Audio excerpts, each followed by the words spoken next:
500 miles on the shoes. 86-year-old Ed Blumberg One pair a year now. is about to take us on a run.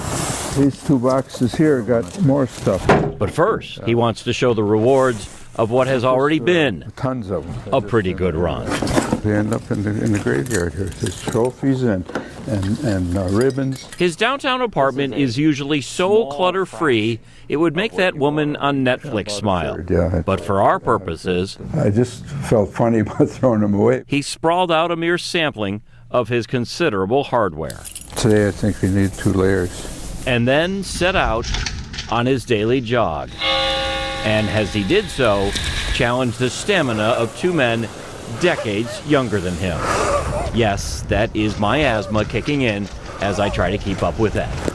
If you're thinking that guy's got a pretty good clip going, especially for an octogenarian, well, it's exactly what he wants you to think. You gotta be in good condition to do this. And then he wants you to picture yourself doing the same thing. I feel it's an accomplishment. What I mainly try to do now is interest other people in, at that time you can still run. You can still work at it slow or fast or whatever way you do it, but just to be outside and be exercising and keeping yourself healthy.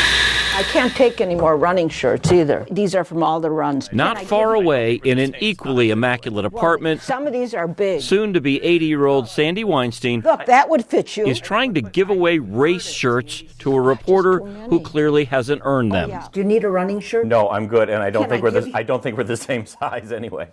It is a typically uncomfortable Wisconsin winter morning, and yet Sandy cannot wait to get out in it. I kid with some of my friends and I say I'm allergic to sitting, but I think I am.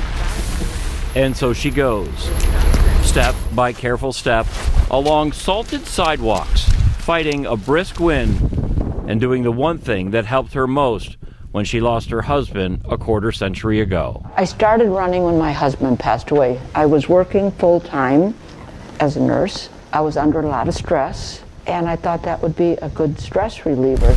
But it's been so much more than that. But I love being outside. So interesting, it's so beautiful. I see so much when I'm outside. And now the running routes of a woman who lost her husband Mostly run alone. and a man who lost his wife That's the program. Put on the running clothes, I'm ready to run. come so very close to intersecting each morning. And one could think it tragic if they never did. I can't untie. Oh boy, I have no nails anymore. Oh, but they did. Thank you so much. Ed and Sandy have become fixtures at races and fun runs across southeastern Wisconsin. 5 minutes. From January's Samson Stomp to the sweltering heat of the Hank Aaron Run in August. Very good. They're there.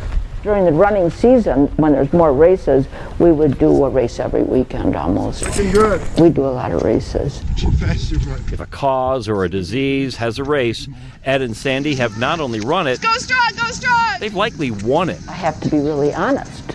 So the reason I'm almost always number 1, not because I'm a real fast runner, but because I'm the only woman my age out there. And as long as we're being honest, Sandy would likely not be doing this many races had she not met Ed. And Ed might not be running at all had he not met Sandy. You see, Ed was 66 years old when they first met, and he hadn't run in decades. He wasn't a runner. In fact, he was a bowler, and a pretty good one. But he was also smitten. And for Sandy, well, he would trade the alley for the sidewalk. When I met Sandra and she was running, I thought, well, maybe that'd be a good idea for me to get back into it. I would run, and I had a certain path that I ran at Fox Point. Our homes were only a couple blocks apart, so if I ran past her house and looked at the house, if the light was on, she was still there. She hadn't gone out yet. And I'd just keep on going. He would run the opposite way and see me. But I knew the route, so I thought to myself, if I run the route backwards, I'm going to run into her somewhere. And I thought, oh, that's so corny, that's just ridiculous. But I told my friend that, and she said, that's nice, Sandy, that's a cute story. Eventually, we'd have to pass the same point.